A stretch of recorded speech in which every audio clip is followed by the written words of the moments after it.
Sometime around 2000 or earlier, my friend had gone camping with his family. He's about 5 at this time.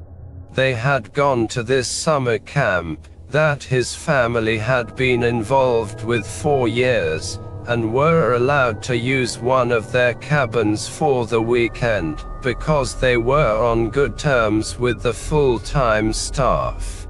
Now, the camp is divided into a few clusters of cabins, all of which were pretty old and creepy, and built in the early 1930s.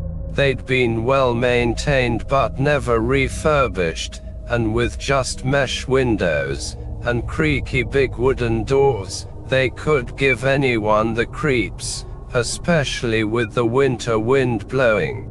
My friend's family was staying in one of the cabins, close to the building where the camp director worked, and slept. On the second day, as it was getting dark, my friend and his older brother, who was a regular counselor there for the past few years, went for a walk which led them down a winding dirt road to another cluster of cabins. They could both tell there was something wrong, but they couldn't place it. My friend several years later told me that it felt like everything looked completely ordinary, but it was like there was just something that completely threw the vibe off.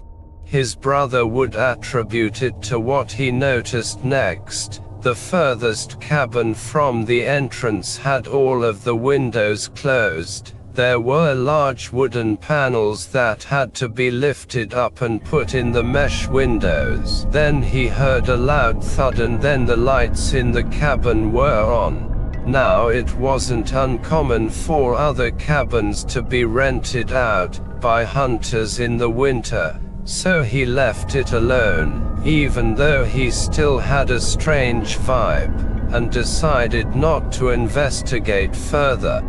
The next morning, during breakfast, he was speaking to the camp director, and casually asked him how many other cabins he was planning on renting that hunting season, and mentioned that he had noticed that another cabin was being used back towards the far side of camp.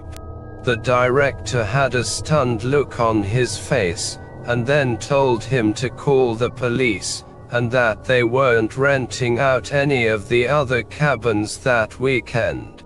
The police showed up, and after a 2-hour standoff in the middle of the woods, ended with a man in custody. For the past 3 weeks, there had been a dangerous man hiding out in a summer camp. My friend didn't know it at the time, but was later told by his brother that when they took him out he was starving and unshaved. He had a rifle, a pistol and a shotgun, and 2 duffel bags full of valuables that had been taken during violent break-ins over the past month in the surrounding countries.